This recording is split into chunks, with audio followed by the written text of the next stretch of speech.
And welcome back, everybody, to the JoJo Brothers. So, today's topic is going to be a bit unknown. I have no idea what's in store for us today. So, Josh, hit me. What we doing, broski? Okay, so hello, everybody. I'm that Common Rider guy, and welcome to our second official podcast episode. Woo! Okay, so quick little note. So I know you're not big into Warhammer, and but I follow these guys called the Adeptus Ridiculous, and they have their own like in Warhammer themed podcast. And I'm not stealing from them. I'm just taking a page from their book. So whenever they start one of their episodes, one of their guys, their co-host Bricky, he has a quote, and then the main host DK has to guess where the quote comes from, and then that's the topic of the video. So I thought that'd be pretty fun if we did the same kind of thing. So, All right. If anyone remembers from our last episode, we said at the end we'd either continue talking about Dark Souls, or we would, talk about Berserk, what inspired Dark Souls. And I found a quote that you could easily say is from either franchise. Not really franchise. Dark Souls is a franchise, but Berserk is not.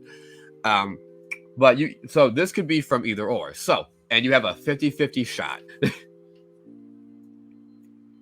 All right. Okay. Okay, so you ready? No, not really. But hit me. Okay, so here's the quote. I will never draw my sword for another man again, or be dangled by another man's dream. From now on, I will fight my own battles. That sounds like something from Berserk. Ding, ding, ding! He got it right! So I was trying to find a quote that would sound like it was from either or, but honestly, most quotes from Berserk sound like you'd only hear them in Berserk, and most Dark Soul quotes are just, "Oh, the world sucks. It's depressing. Oh, I hate you, Dad." You're not my dad.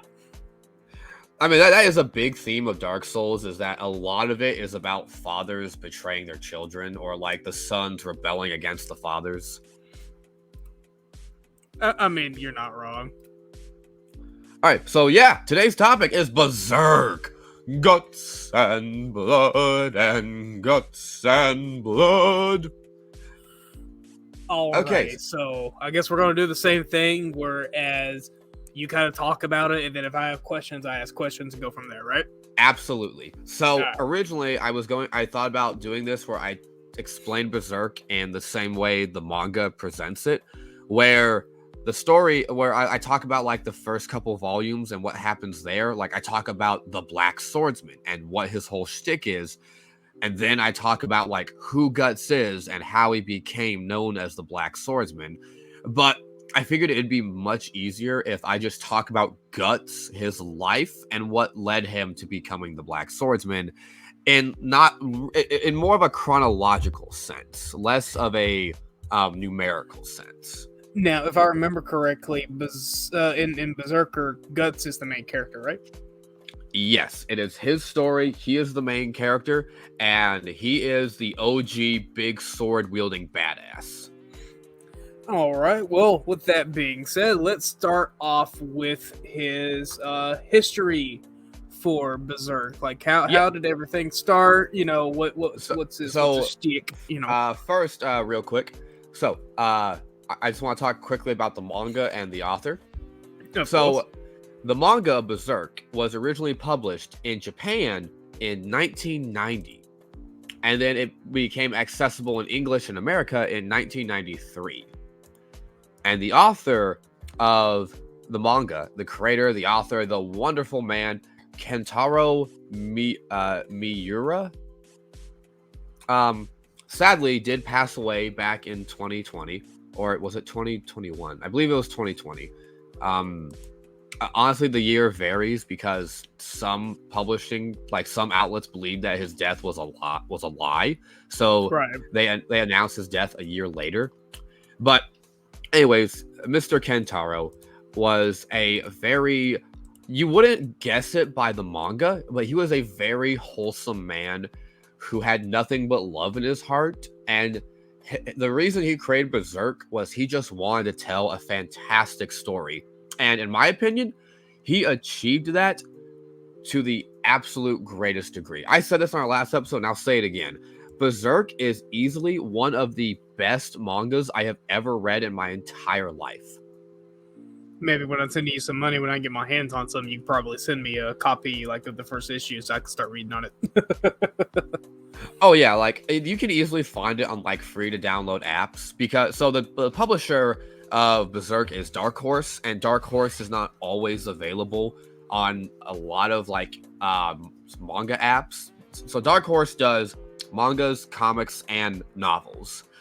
They're a very broad publishing company, and they honestly publish some of the best stories I've ever read. Not a paid promotion, but it'd be nice. No, not paid promotion. This is me letting people know that Dark Horse is a very good publishing company, and unlike with Shonen Jump, they don't force their authors into horrible contracts. They let the author control their story, and if the author wants the story to end, they have no problem with that. Like, I love a lot of Shonen Jump stuff, but man, they have screwed over their authors way too many times. Like Shonen Jump's thing is they're a business; they want money. So when a manga's doing good, they want the author to keep writing, even if it goes against the story they're trying to tell. That's absolutely ridiculous. Wow. Yeah, and it's not secret information. Like, this is public knowledge.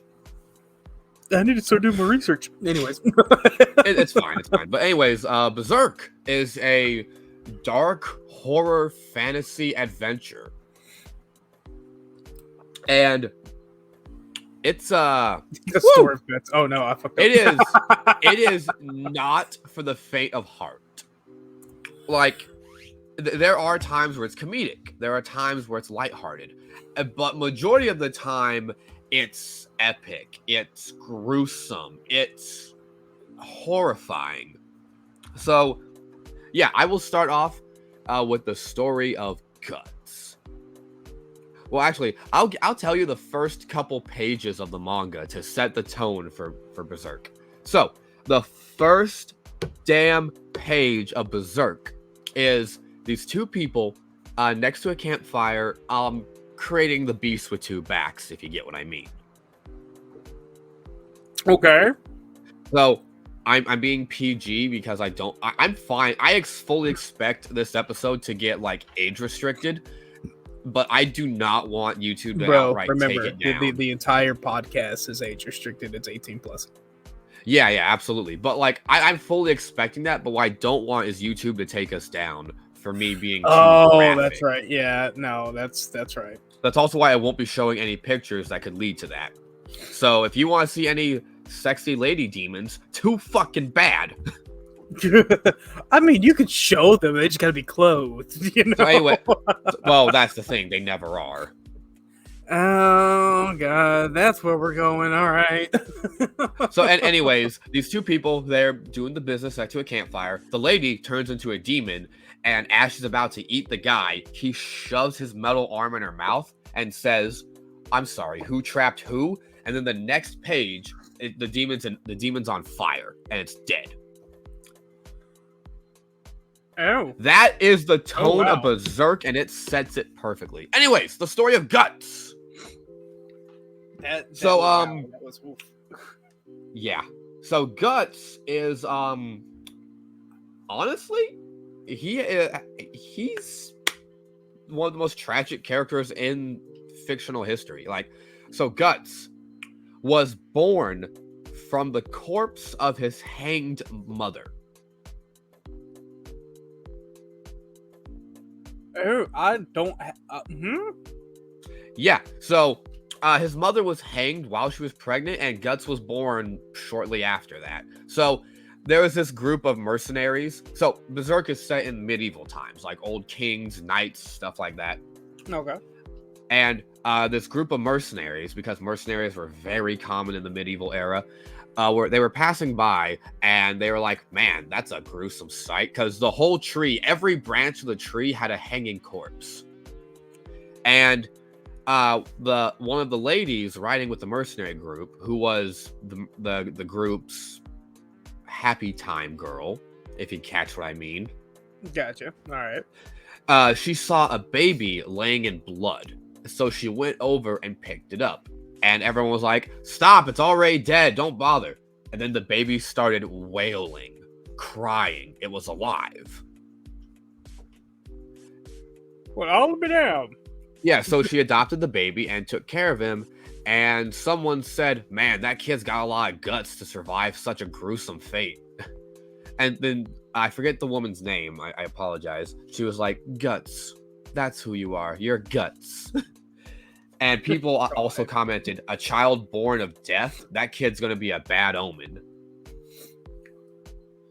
Or a badass slayer. One of the two. Take your pick, right? Well, pretty much both. So, Guts, when he was 3 years old, his adoptive mother died of the plague. And Tragic. he was right there with her as she took her final breaths, holding her hand. Damn, he lost two mothers. One before he was born, and then one to three. That is sad. Yeah. Like, Guts, he's not lighthearted at all. Like, you'll see what makes him the stoic badass very soon. But anyways, so Guts, at the age of 5, started swordsmanship training because he lived with mercenaries. And the mercenaries, it's a common mercenary thing where if you don't earn your way, you don't eat. So, but Right. also, a lot of them weren't kind on Guts. Like, he had to learn how to use a full-grown man's sword. Like, not a short sword, not a dagger. He had to learn how to use a full-blown sword. And because the mercenaries group's leader, his name's Gambino. And Gambino, as he was training Guts, because he trained Guts with swords, he said, "We don't have any baby-sized swords around here. You'll have to learn how to fight like a man." Sounds about right. Sounds about common for about that time era. Oh, absolutely. But also, one day during training, Guts landed a lucky blow against Gambino. And so Gambino, being the arrogant bastard that he is, he cut Guts across the nose. So Guts has this scar across his nose, and that's where it came from. Now, granted, Gambino, he didn't really mean to do it. It was like just a moment of anger, because later he gives Guts some healing ointment that helps the scar heal better. So Gambino basically became Guts' adopted father and was the one man Guts looked up to and wanted the approval of so bad. And at first, things were going great. Guts entered his first battle at the age of 7 and also slayed his first man on that same battlefield. I feel like Gambino would be more of a drunken uncle than a father, but that's just me, you know? We'll get there when we get there. Cross that bridge when we get there.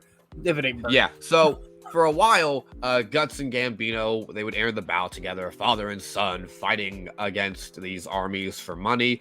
And one unfortunate battle, Gambino lost one of his legs to a cannon shot. Lieutenant Dan, you got new legs! Pretty much, yeah. He lost his legs, so he couldn't fight anymore. And so he would always stay behind in the camp and look after this dog he adopted. And he had a crutch and whatnot. But Gambino, so this is where things are gonna get really dark. So Gambino resented Guts. Why? So Guts' adoptive mother, again, whose name I can't remember, that was Gambino's woman. Like, yes, she would sleep with pretty much anyone in the camp, but she was known as Gambino's woman. And Guts blamed her, Guts blamed him for her death. Sounds typical. Sounds about right when a man can no longer do what he usually would tend to love to do. Yeah. So Gambino blamed Guts for her death, even though, it was just shit luck because the plague was going around killing everybody at that time. So before Gambino got his leg blown off, I kind of jumped the gun a little bit.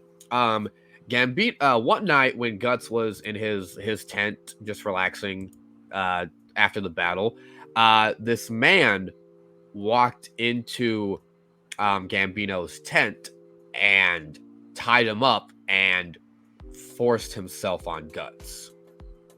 Oh. Now Oh no. And for context, Guts was 8 years old. Who let the Pope in here? I'm sorry, no, that's wrong. I mean, he looks like a black pope. I'm not gonna lie. He's bald, stocky. So the guy's name is Donovan, and Donovan, as he was doing this with Guts, he told him how he paid Gambino to do it, and Gambino let him do it. So the next morning, Guts approached Gambino with a sword in hand, ready to strike him down. But Gambino acted like he didn't know what was going on, or like he even said, "Guts, what are you doing here? Aren't you getting ready for the battle?" So Guts was like, oh, "Donovan lied. He was just trying to turn me against him," or something like that. So the next battle, Guts gets Gambino by himself, shoots him in the back of the neck with a crossbow, and as he's walking up to him because he fell off his horse, says, tell me who sold me out again. And before he can say Gambino, Guts drives his sword into his mouth. Ooh. Yeah. But so a few years later, after Gambino got his leg blown off, and so Gambino was a lot more abusive to Guts. Guts would give him all of his money from like winning the battles, because that's how mercenaries work. They win the battles, they get paid by whoever hired them. Right. Guts would give all of his money to Gambino, and Gambino was never appreciative of it. He was always drinking after his leg got blown off, and he would always hit Guts, and Guts would never fight back because it was that typical emotionally abusive father kind of thing. Guts just wanted Gambino's approval, and Gambino never gave it because he despised Guts. Again, he blamed Guts for the death of his mother, or his woman. You get what I'm saying? Yeah. So one night, when Gambino's super drunk, he tries to kill Guts. But Guts is just a naturally good fighter, and he's developed hella good reflexes. While Gambino was attacking him, and he was telling Guts, yeah, I sold you to Donovan, because you killed my woman. I hate you. You're nothing but a death omen. And as he goes to kill Guts, Guts instinctively like raises his sword and gets Gambino right in the neck. Sounds typical for that. Again, that time era. That's more typical than not. Especially against somebody who's like drunk, trying to throw around their power, being like, "Oh, fuck you," blah blah blah blah. Like, after when Gambino became like an emotionally abusive like drunkard, a lot of the other mercenaries were like, man, Gambino's lost his charisma. Man, Gambino's such a piece of shit. But they were all terrified of him because he was the leader of the mercenaries, that none of them like challenged him or like spoke up to him. So a fun little fact, in the original 90s anime of Berserk, they edited it to where instead of Guts piercing Gambino's neck, he pierced him in the chest, which is a weird like edit, but whatever.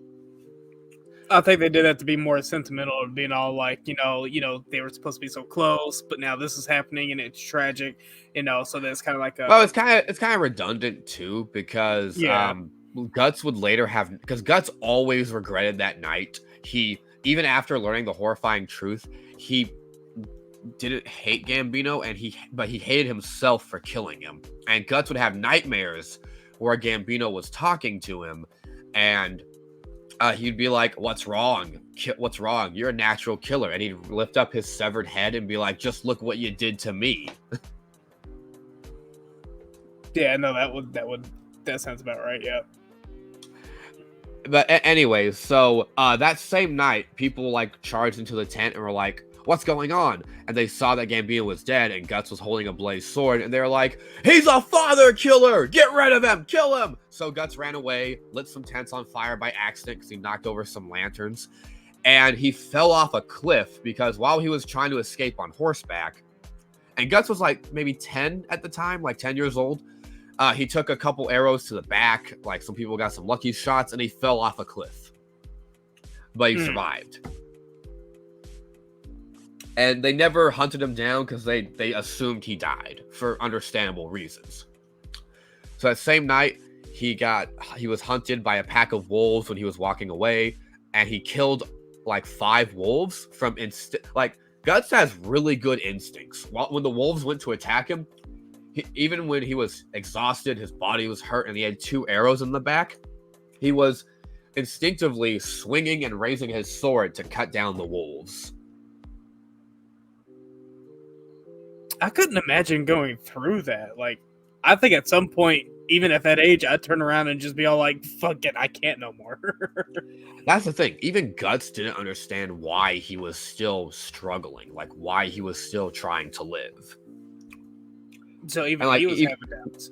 Yeah, when he was trying to give in and let the wolves eat him, his body just instinctively fought back. He's a natural born struggler.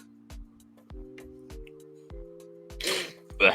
So, years would pass, Guts survived, and he was a lone mercenary, which were rare because if you're doing mercenary work by yourself, it's very easy for you to just die because you're alone. But Guts was a man who was built on violence and combat. He was hard to kill and also too stubborn to kill at times. So, if you watch what I'm talking about is currently known as the Golden Age of Berserk. And that's what the 3 movies take place. Like, the first movie is where you are introduced to Guts when he, like, at a very big moment in his life. Right. So, Guts, one day he was raiding this castle, and they got past the wall, and there was this big guy with a huge axe, like, defending the castle.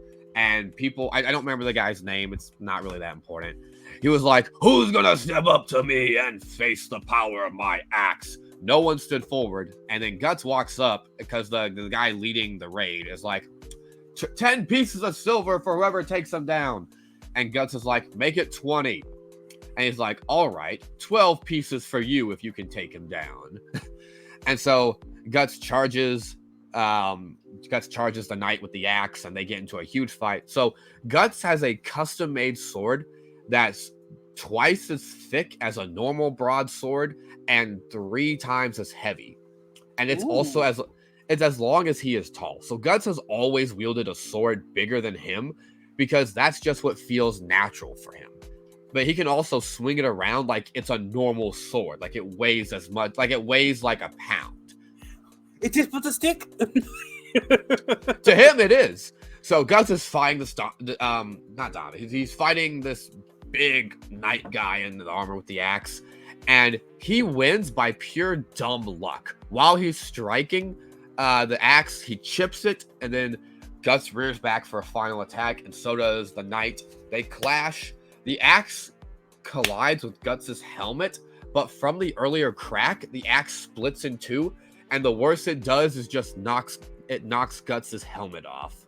But Guts' sword connects and gets the guy right in the gut. And then as he's begging for mercy, Guts just removes his sword and cleaves his head in 2. A little overkill, but okay. Hey, he got the job done. That's all I'm saying. That's also the thing with Guts. No more.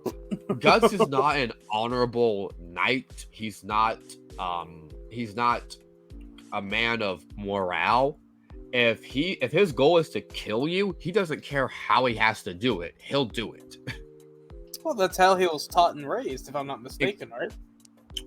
Yeah. When you get raised by mercenaries, you're taught to survive by any means necessary. I feel like the mercenaries had it right back in those days. I mean, don't get me wrong. I don't approve of a lot of their methods, but I mean, to survive like that, to be taught to do everything necessary to stay alive, like I can see that's something. Oh, absolutely, yeah. That was just the way of life, honestly. Besides, most knights were like, "Oh, I'm chivalrous. Oh, I'm honorable." They were never on the battlefield. They were always having the lower ranks fight for them. Yeah, no, that's sadly about right. You know. That was the thing. Back in medieval times, and this is real history. This isn't just Berserk. Knight, if you had the rank of knight, you had a fuck ton of money, you had prestige, you had fame, but you did not fight. You made other people fight for you because you probably had that mindset of, oh, I'm the knight. Why should I dirty my armor? Now, this wasn't true for every knight. There were knights that fought on the battlefield. No, I was about to say, like, I mean, like, half the knights were like that, but the other knights were all like, fuck you, these are good men, I'm fighting beside them, you know? Yeah, there were knights that would never enter the battlefield unless they absolutely had to, and then there were knights that lived on the battlefield. Battle was their maiden. Anyways, there was a specific group of notorious bandits who watched Guts' fight with this knight. And they were known as the Band of the Hawk. Well, they were a mercenary group, but they were known as bandits because majority of their ranks were made up of bandits. So as Guts was just walking away, he claimed his winnings and he left. He was just minding his business, walking along this trail, and then members of the Band of the Hawk attacked him, trying to rob him.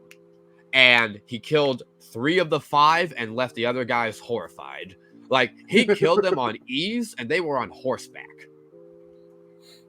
I would be terrified, too. One man versus, like, how many were them all together?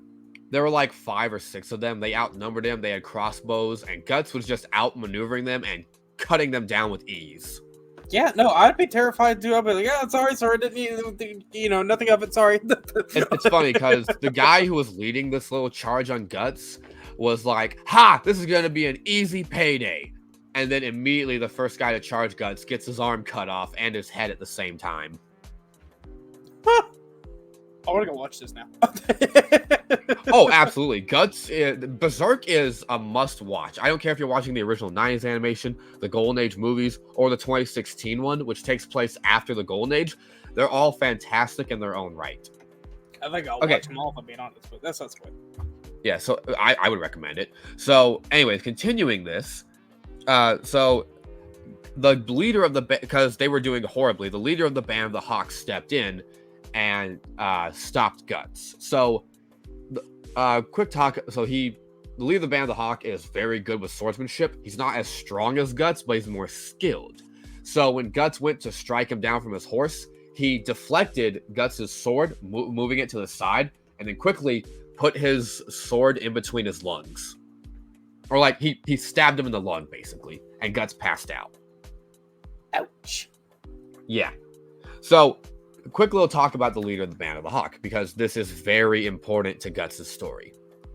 So, the leader is known as Griffith. And Griffith, he looks like a nobleman, but he's not. He was a commoner born to, people below the dirt, like people who could die and no one would give a damn. But right. Griffith is, he's a man of charisma. He knows how to talk to people. He's very influential. People will follow him on a whim, and he knows how to use his charisma. He has a nat 20 on charisma, but he's also extremely skilled. Like, Griffith has been fighting for a long time too. His blade is more of a rapier, but it's not like the single thin blade. It's bladed. Like, he uses a rapier-like style of parrying and countering, and he is extremely skilled. He can cut a man down just as fast as Guts, but with more precision. I don't know who I'm more terrified of now, Guts or that man. Oh, Griffith before what happens to him in the story was already terrifying. But anyways, he saw Guts fight and was like, I want that man in the Band of the Hawk. Oh, Griffith also, he wears very bright armor that's like, it's not silver, but it's shiny. And his helmet is like that of a bird's skull. That's why he's known as the White Hawk. And they're called the Band of the Hawk. Okay. Sounds reasonable. It's more of aesthetic. Griffith just really likes birds. So anyways, Guts was passed out for 3 days. He was healed, and he woke up in the camp of the Band of the Hawk.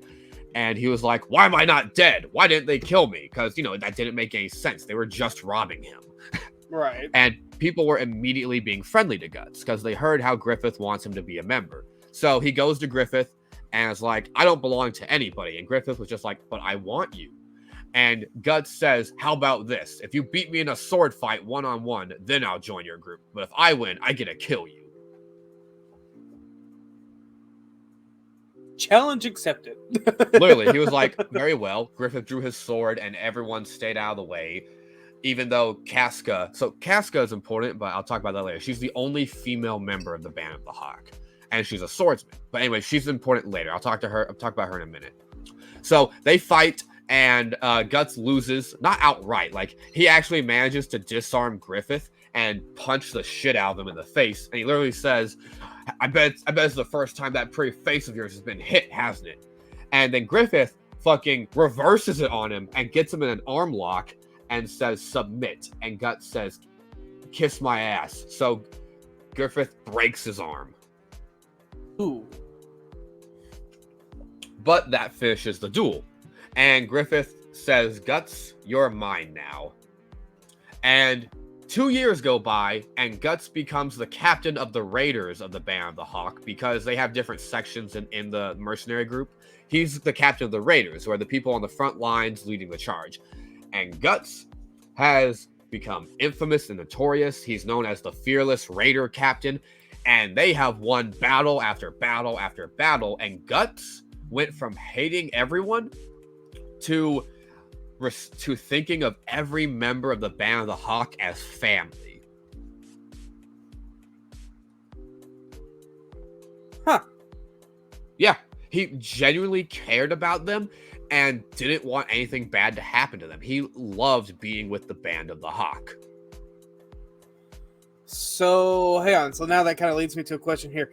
So, going back to when he was with the mercenaries, did he consider them to be family before everybody tried to kill him, or like, yes, was that yeah. He absolutely did, and it was the only family he ever knew at the time. Like, even when Guts got older, he always hated that he killed Gambino. It was the one thing for a long time that he regretted and he wished he could take back. No, I mean, when instincts of survival kicks in, you can't help it. He was also emotionally manipulated, so I blame that more than anything else. Always gotta blame that, yeah. But anyways, so now we're talking quickly about Casca. Casca is the only female member of the Band of the Hawk. She was also from a poor, desolate family who sold her to a nobleman who said he was going to turn her into a fine, maiden. But really, and also Casca was a child. This nobleman just wanted to use her for pleasure, if that makes sense. A plaything, a doll. Yes. So Griffith showed up when that happened because she ran away because she realized what was going on. And he threw his sword in between the nobleman and Casca and said, if you want to live, take up the blade and earn your life. The nobleman reaches for the blade, but Casca gets it first and stabs the nobleman. And from that day, Casca becomes the right hand of Griffith. She is one of the best swordsmen in the Band of the Hawk. She is extremely skilled, and she is merciless as well. If you're an enemy, you will die. And her greatest dream is to be needed by Griffith. She loves Griffith. She respects him. She wants his acknowledgement. Okay. It's kind of almost sounds like the same scenario with Guts. Just about. Kind of, in a way, yeah. So Casca hated Guts from the beginning. They never got along. She always called him a reckless fool and said that he was always just trying to throw his life away. They did not get along for a very long time. So anyways, some time goes by, and the Band of the Hawk are recognized by the King of Midland, which Midland is the land in which Berserk takes place mostly. There are other nations, but Midland is the main area. Right. So Guts, one day when they're out on a hunting trip with the king, by the king's request, and these guys, the Band of the Hawk is officially recognized by the royalty of Midland, and they have higher prestige than the Midland army itself because they get results. The Midland army has been at war with this rival army for 100 years called Tudor, and they have not gotten results for over 50 years, and they were losing ground. Band of the Hawk shows up, they got results, they pushed them back. Usually about how it goes with like some of these like mercenary groups and stuff like that is that they tend to get better results versus because mercenaries are unconventional. They don't fight fair, and they don't let status keep them off the battlefield. Like, imagine how redundant it would be if Griffith, Guts, and Casca, the 3 best members of the Band of the Hawk, were never on the battlefield. Like, imagine how stupid that would be. Be a waste of potential, the way I'd look at it. Like, look, they've got these skills, put them to use. Nah, we got these ranks, man. Social status, can't do it, not allowed. Like, what? Yeah, exactly. So, anyways, one day, the general of the Midland Army is super jealous of Griffith, so he tries to have him assassinated, and it fails.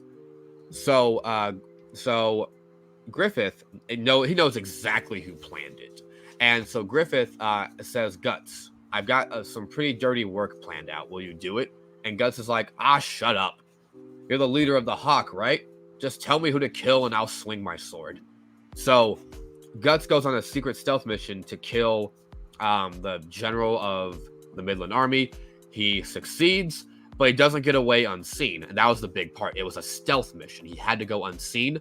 So he ended up killing everyone who saw him, but unfortunately, word got out that someone murdered the general of the Midland Army and his son, which was accidental because Guts didn't mean to do that. It's a whole thing, right?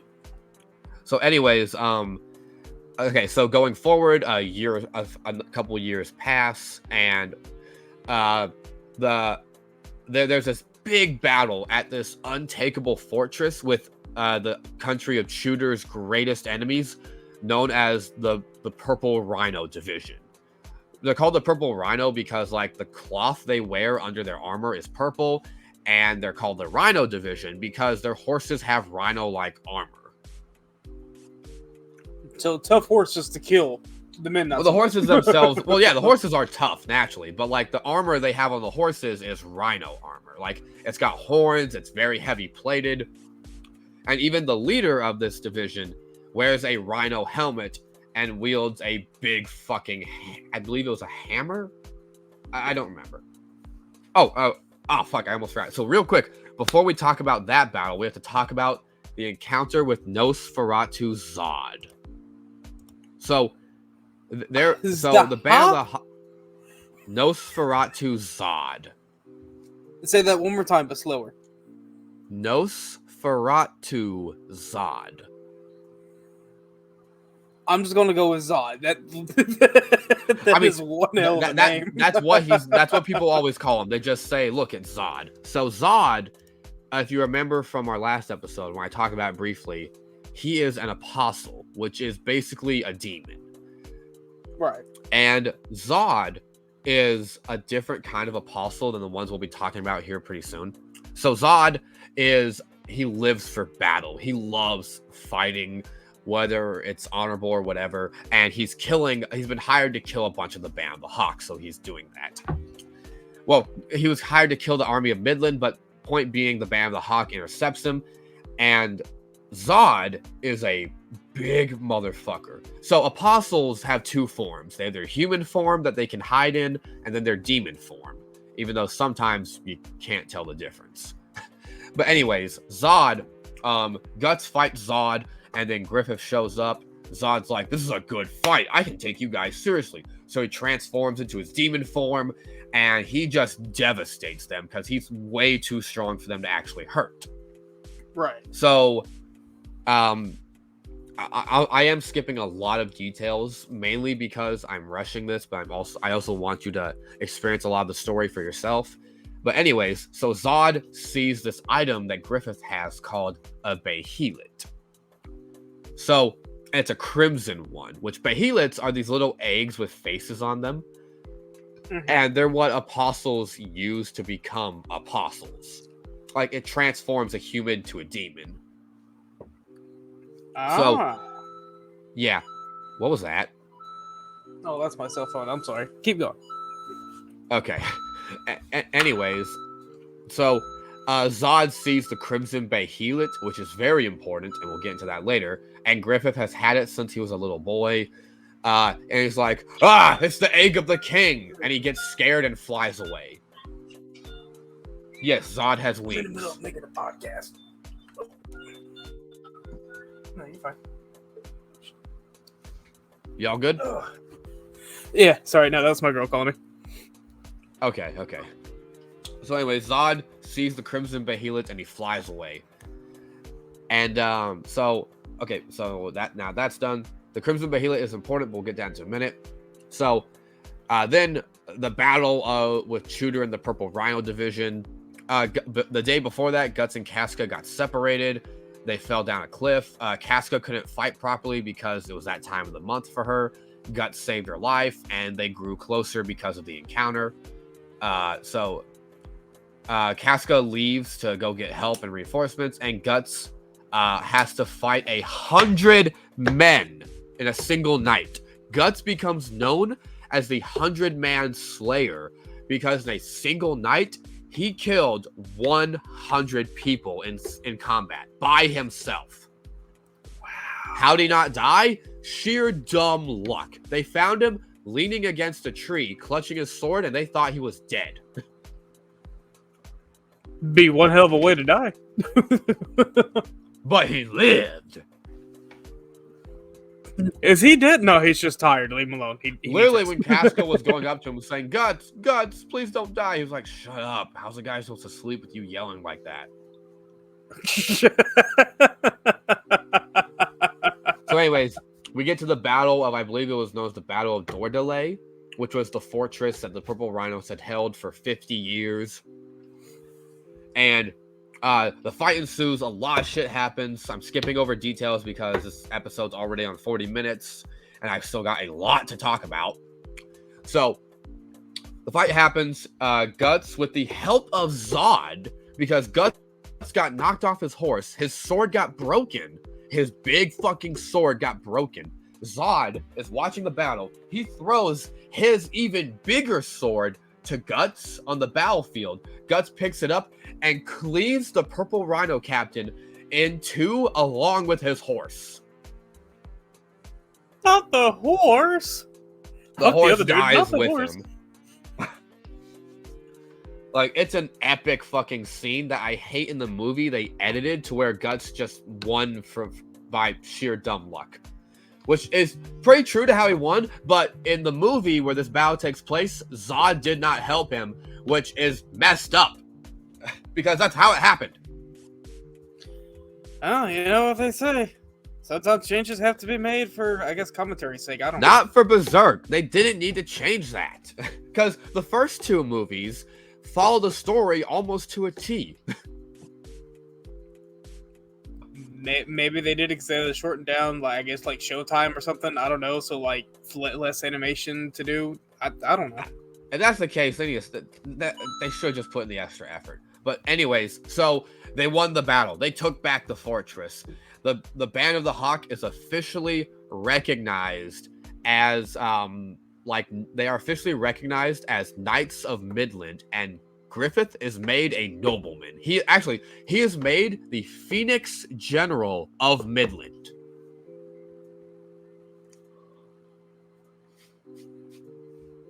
General of Midland.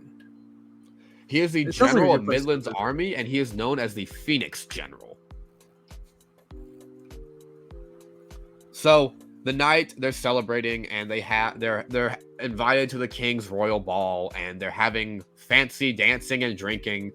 They're having a toast. Griffith drinks his toast, and he falls over dead. He was poisoned.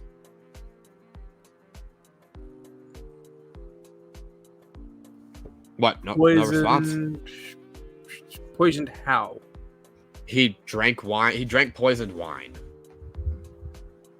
Oh, sorry. I tuned that part out for a whole ass second. I'm so sorry.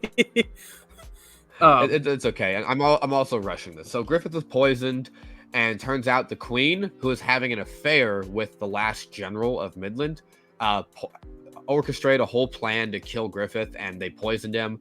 But then, surprise, Griffith saw it coming. So while the queen and her the people who she got together to poison Griffith, they were meeting in this tower. Guts killed all the guards, and Griffith burned down the tower with them in it and all the exits locked, killing the queen. And Griffith returned alive, saying, "Haha, I'm alive! I beat the poison." Why does Obviously, this sound like no one- every typical anime? In a way, kind of. So, well, Griffith was never actually poisoned. He just pretended he was. Ah. He knew what was going on, so he made a plan to kill the queen and the coherators along with her, and it worked, and only Guts and Griffith knew about it. No one else had any idea. Sounds about right. It only takes two people to do something sometimes. I mean, yeah. Anyway, so Griffith, I forgot to mention this, and it's pretty important. Griffith's greatest dream, and the one thing he wants more than anything, is a kingdom of his own. So the next morning, it's the snowy season. The band, the Hawk's super drunk. Everybody's passed out. Guts takes all of his belongings, except for his sword and armor, and he leaves. He is leaving the band of the Hawk. Oh? Yeah, he's decided that there's nothing more for him in the band of the Hawk, and he wants to find his own path, his own way. So, Griffith, his dream is to have a kingdom of his own, and Guts doesn't know what his dream is, because all he's done his whole life is swing his sword. And so he's leaving because he feels like he's going to get in the way of Griffith's dream. And it's a whole thing where he believes he can't compare to Griffith. So it's a whole thing. It's a little hard to explain. So Casca, Rickett, a bunch of other members of the band of the Hawk, and Griffith himself confront Guts on the Snow Mountain Hill, because again, it's the winter season. And they're like, "What's wrong? Going to say goodbye without leaving? You're going to leave without saying goodbye?" But really, they're there to convince him not to leave, because they don't want him to go. Because not only is he one of their best members, he's a good friend to all of them. And Casca, even though she won't admit it, she's fallen in love with Guts. Typical, but that sounds about right. So he's like, "Yeah, nothing's changing my mind. I'm leaving." And then Griffith draws his sword and says, "Don't you remember on that day we fought? I said you were mine. I decide when you die." Like, Griffith was not happy. Well, I mean, he kind of makes a fair point, if we're being honest. I mean, sure, all these years go by, but by the pact that they made during the duel, you know. So it's also funny because Griffith, he respected the band of the Hawk, but he never saw any of them as friends because he was focused on his goal. He saw people die all the time. He would meet great people and then they would die in the battlefield. So he never became emotionally attached. And the only one he ever truly saw as a friend was Guts. Why? Well, because Guts was the only one he considered to be his equal. Fair enough, you know. So they have a quick little clash, and Griffith believes he'll win. But Guts has spent the last 2.5 years with them. He's become far more skilled. He's not just a brute swinging his sword anymore. And Guts wins their clash. Bye. So he said, yep, he wins. He breaks Griffith's sword in the process. And it's a single clash. That's all it was. And he says goodbye, Griffith, and leaves. And he's gone for 2 years. What's he doing? Fighting. He's just swinging his sword more, trying to find his place in the world. But after that encounter, Griffith was distraught. He was not okay. So Griffith had charmed the heart of the princess of the king. And this had been going on for a while. Like, she had absolutely fallen in love with Griffith. And so one night, he enters the princess's bedchamber and he makes her his woman, if you know what I'm talking about. It's all consensual. It's consensual. Nothing was forced. The princess, it was consent. Again, making love, doing what couples usually do. I mean, you know. Yeah. Again, I'm just trying to make sure YouTube doesn't take down this video for me being overly graphic. Well, I mean, as long as you don't sit there and talk about, well, he was doing this with this tang and doing this tang and that tang, and as long as you're not making it detailed, you're fine. Yeah, I'm not gonna do that. It's just okay. But anyways, long story short, the king is a disgusting old pervert who planned to make his daughter his new wife even before the queen was killed. So when he finds out Griffith took her rose, wink, wink, you get what I'm saying? He labels the Band of the Hawk traitors, and Griffith was captured the next morning because he didn't have his sword. And Griffith is taken to the dungeon of the castle and is tortured for 2 years. Oh, shit. The Band of the Hawk are labeled traitors, and for 2 years, they're trying to survive and avoid being killed because the king has ordered the death of all of them.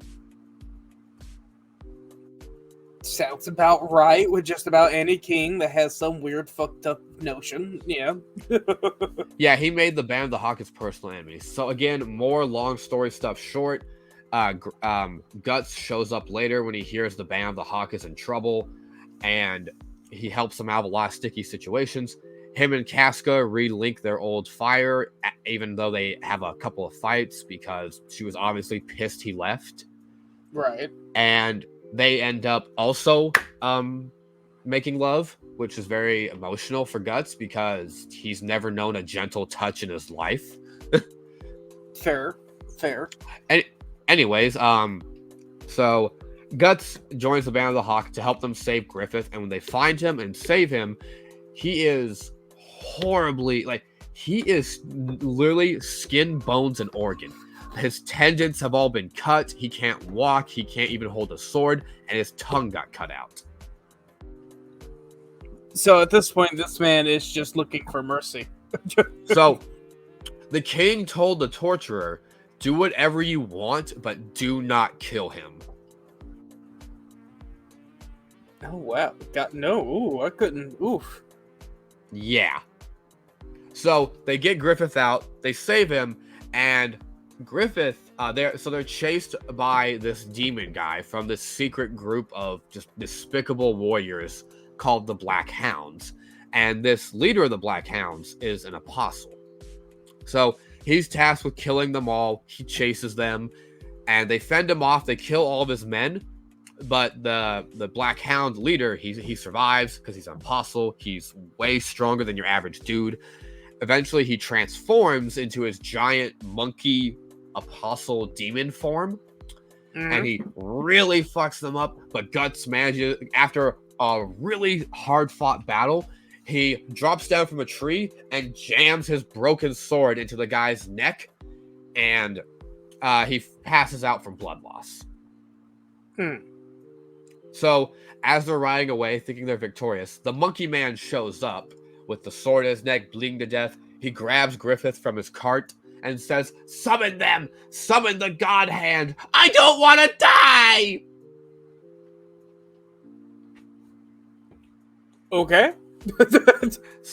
So he's looking for the Crimson Behelit, but Griffith doesn't have it because the torturer dropped it down the sewer drain and it went somewhere into who knows where. He lost it, basically. Right. So Zod shows up, impales the monkey demon on his horns, and rips him in half. What is up with everybody getting ripped in half? Oh, it is so common in Berserk, you have no idea. I don't like you. Cut you in half. I don't like you. Cut you in half. You look like you're stupid. Cut you in half. Pretty much. So, for an example of how strong an apostle is, the monkey demon, when one of his guys was like, "Hey boss, this is too much. We gotta go back." The monkey demon took his index finger and his thumb and crushed the guy's skull. And that was before he transformed into his big monkey form. That was when he was in his human form. So he was more powerful as a human than he was his demon form. No, he's just more powerful than your average human. Oh, because he's basically a demon. So yeah, this guy was like, we gotta go. This isn't fun.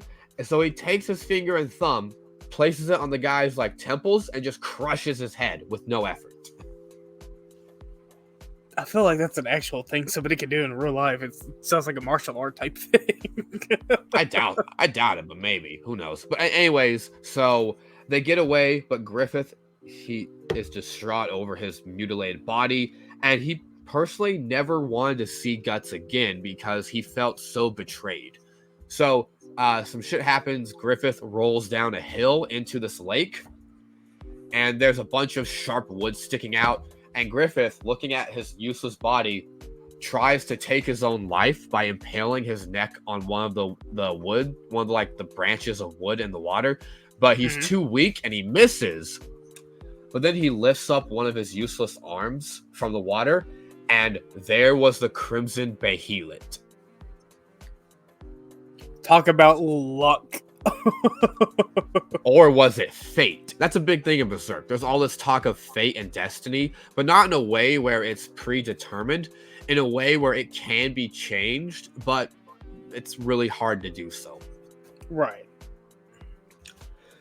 So, the Crimson Behelit. So Behelits, they're eggs with faces, but the face is morphed. Like, the eyes are completely separated, the nose and the mouth could be on opposite ends of the egg. But when it's time and when it's right, the face comes together and the Behelit screams and it cries blood. And this is there are tons of Behelits, but this is what they all do when they summon the God Hand. So, Griffith's Crimson Behelit initiates what's known as the Eclipse, which is a huge part of Berserk. So the Eclipse creates this giant area of an impenetrable vortex. And this vortex, it's the moon becomes red. The ground is made of faces and flesh. And so apostles have been around in Berserk for a long time. Like example, Nosferatu Zod is over 700 years old. Now, he is the oldest living apostle, but apostles are not new to Berserk. They've been around for a while. Right. But this eclipse has been talked about among the apostles for ages, and it's finally happening. And all the apostles from around the land gather because it's time for them to eat. Now, when you become an apostle, you have a natural hunger for human flesh. You don't have to eat human flesh, like Zod doesn't, because he's above his basic instincts. But most other apostles do eat humans because it's a natural craving they get when they become apostles. Right, yeah. Kind of like vampires. It's anyway. Yeah, they can stave it off, but most choose not to. Anyway, so the eclipse happens. The entire band of the Hawk is there, and the God Hand shows up. So the God Hand, for the longest time, were these 4 demons, these archdemons, who are the ones who create apostles. So I'm going to put a picture in the video so you can see more clear, or I'll send you one later on Snapchat of what the God Hand looks like. So the Crimson Behelit is important because that is what turns someone into a member of the God Hand, which they're called the God Hand because there's meant to be 5 of them. And until Griffith showed up, there was only 4 of them.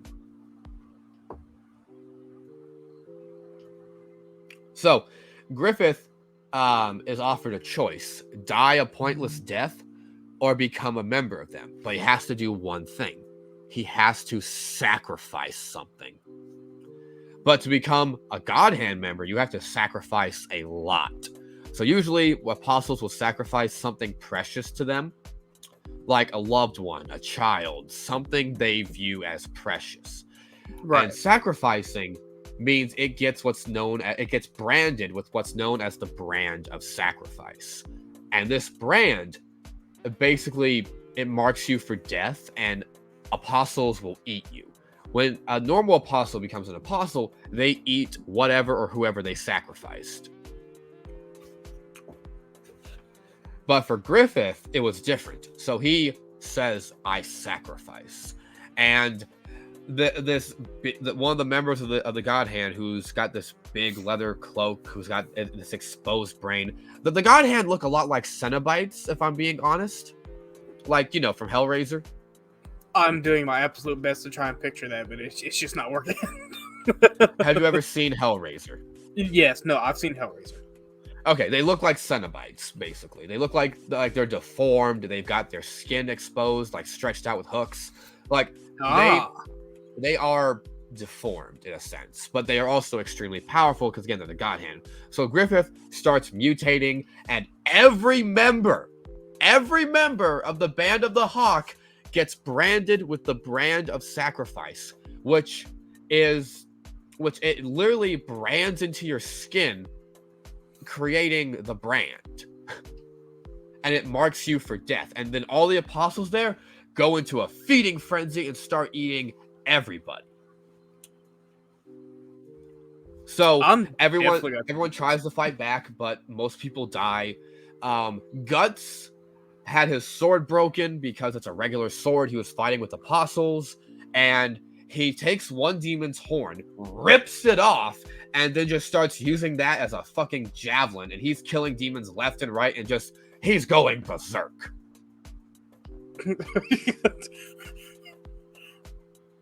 So everyone dies except for Guts and Casca. Well, technically there's one member who's called there's this little young guy called Ricket, and Ricket survived because he was not there during the eclipse.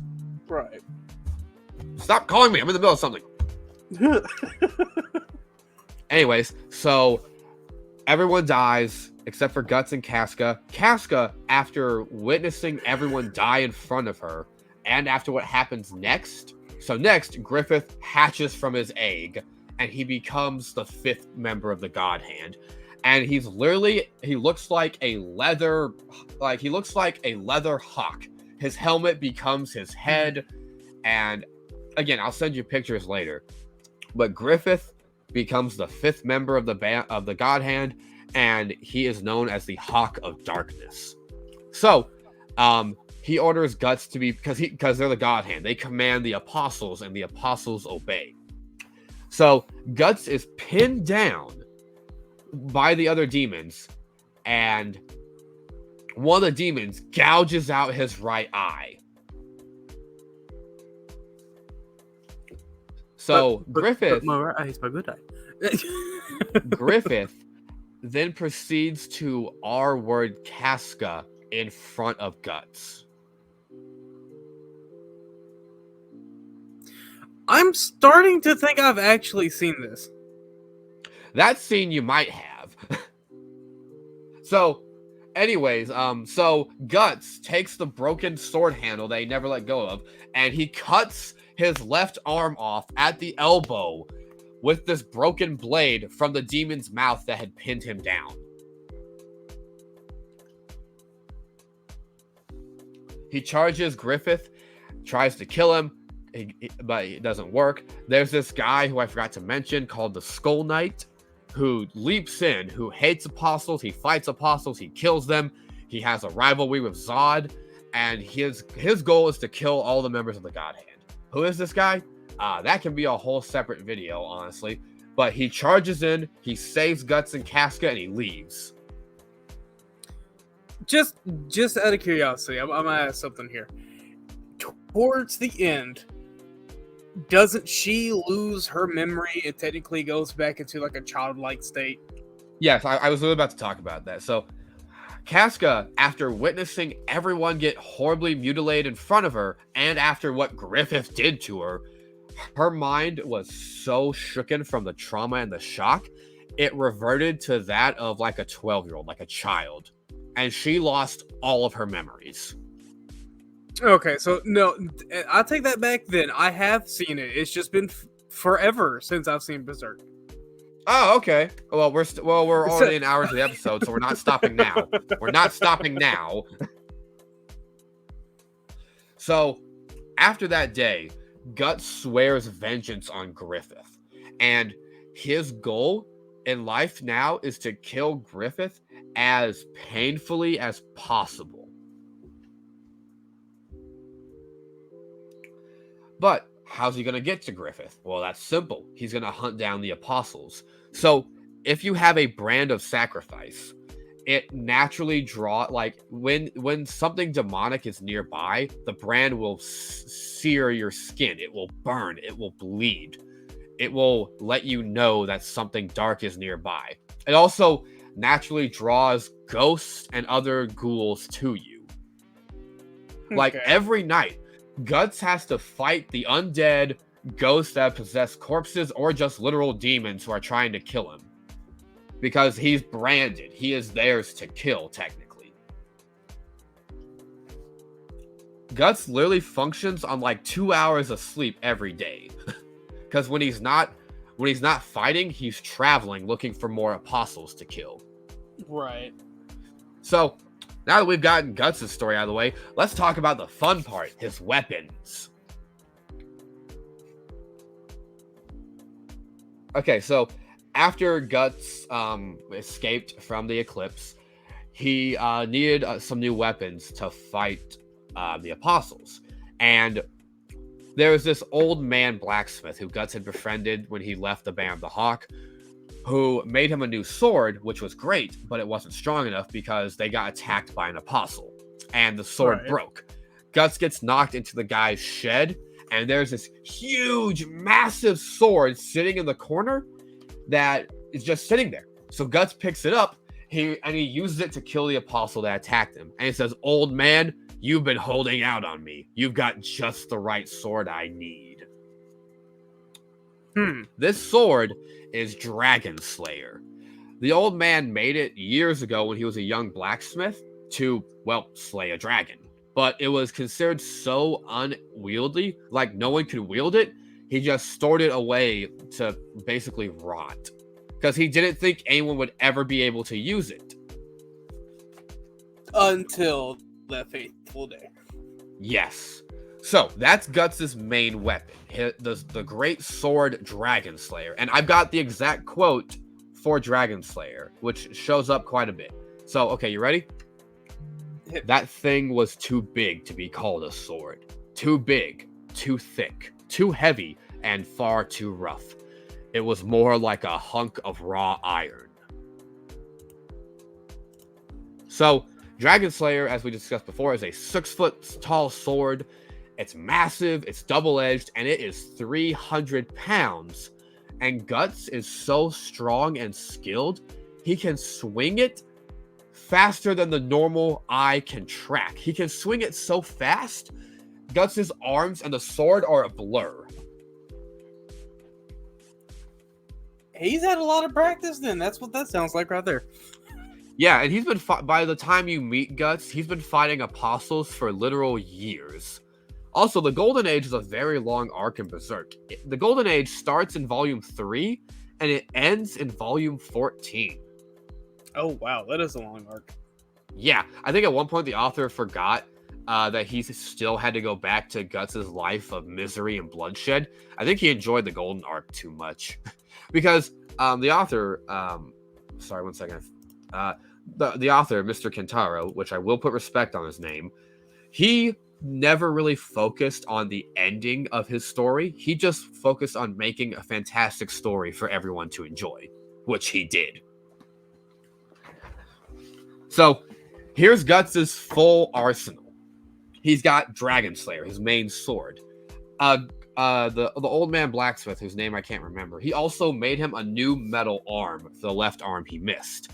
This arm is made of reinforced metal, and he can fully move all individual fingers. How does it work? Don't know. Don't care.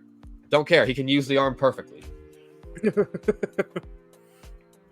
So, this arm also has an attachment on the top, where Guts can attach a quick action crossbow. So he can load up arrows into it, he cranks the lever, and it auto-fires crossbows with enough force to pierce armor. That sounds like fun. I want to see that. Oh, it's great. Like, whenever Guts is being swarmed by enemies, he'll just go, chung, chung, chung, chung, chung, like he'll fire the bolts at him.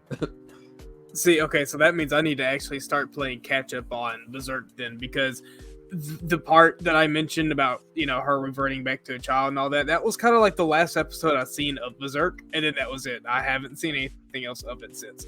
Yeah, so I would recommend watching the Golden Age movies and then watching the 2016 show, which has 2 seasons and is phenomenal. I love it.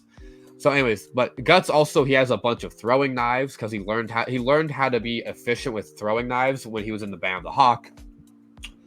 He's got a pocket, like a dagger that he uses mostly for hunting, but it's also a good secondary weapon in case he runs out of options.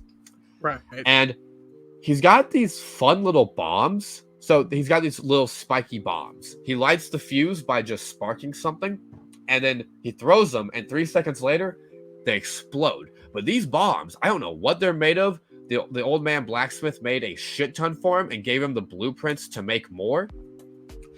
And they explode with so much force, they can even fuck up an apostle. Now that's some serious firepower.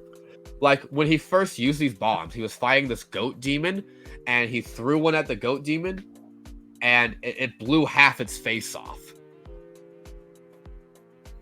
You didn't need that half, did you? Nah, probably not. But, and Guts' greatest surprise weapon, in his metal arm, which is something he always uses as a surprise attack, is a fucking cannon. The man, there's this string at the end where it connects to his flesh arm. He pulls the string, the fist drops down, and a cannon gets shot out of the arm. Why do I see? It's just like, oh no, you've got me against the wall. Whatever shall I do? Cannon, motherfucker. Literally, the first time you see it used, he's being held up by his other arm by the snake apostle, and then he just points his arm at the guy's face, pulls the string with his teeth, and then boom, blows off half his head. Like this huge cobra's head. He blows half of it off. As everybody's in shock, like, what? So Guts is not merciful. When he often gets an apostle, like, injured and on its knees, he takes time to torture them, whether that be stabbing them with his knife, shooting bolts into them. He's like, what's wrong? You're so much better than us mere humans. This kind of damage is nothing. Just heal back. What's wrong?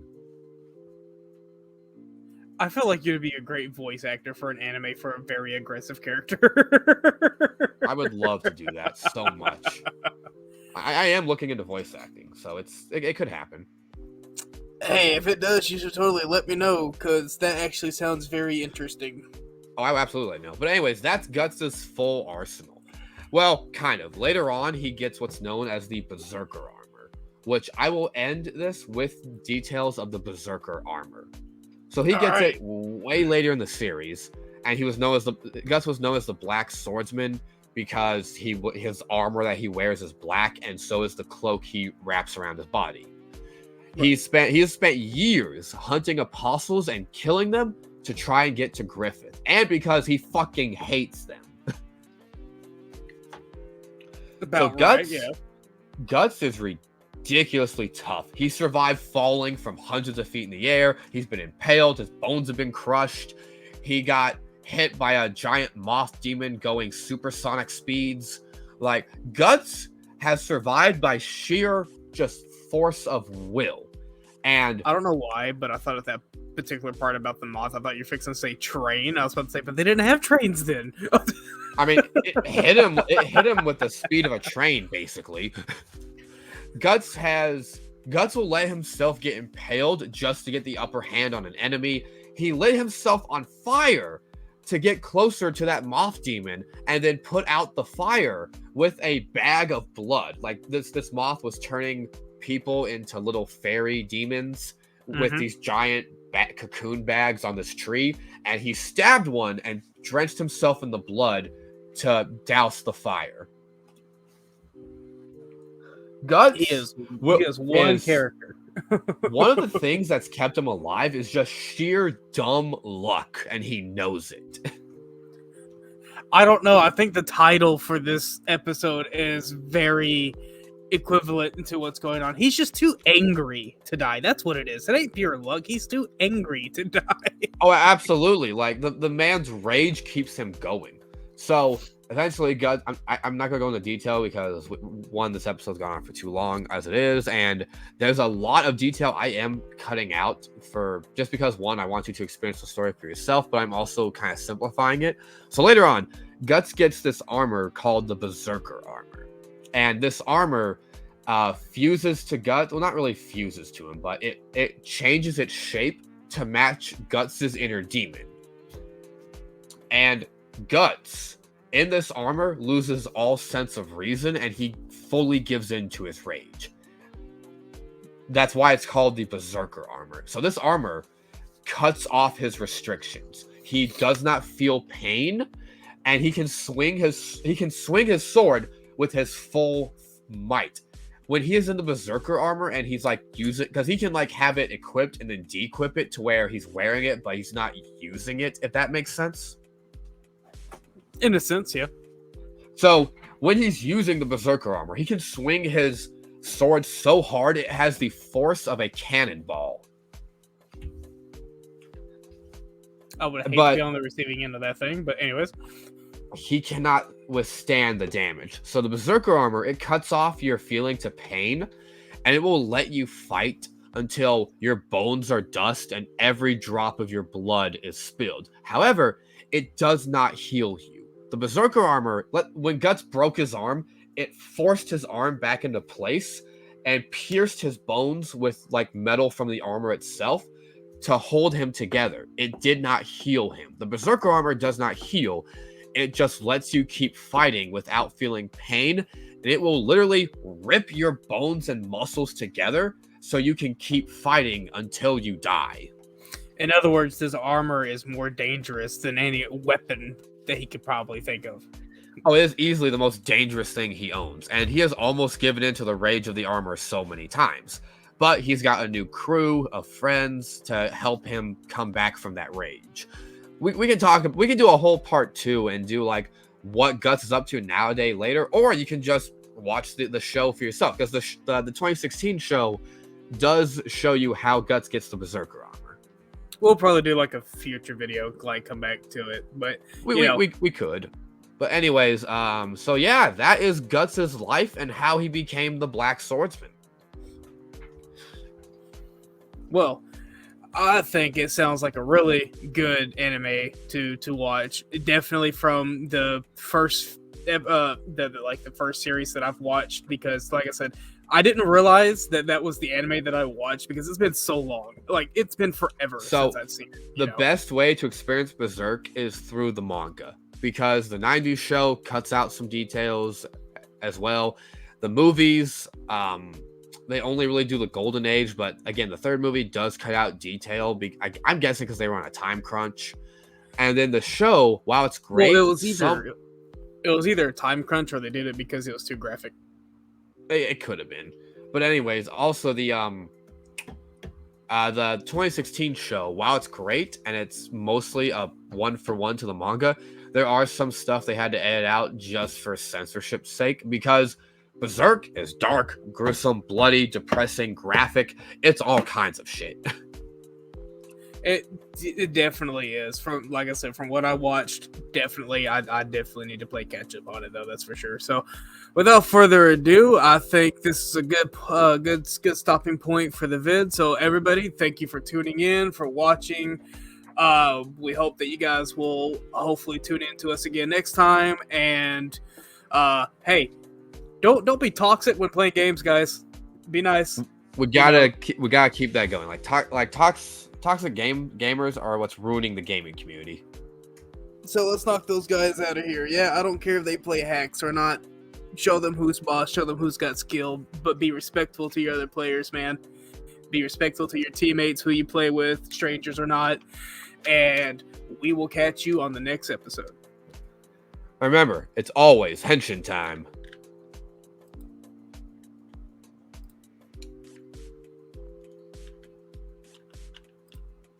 Are we done? Is that it? Oh, wait, no, hold on.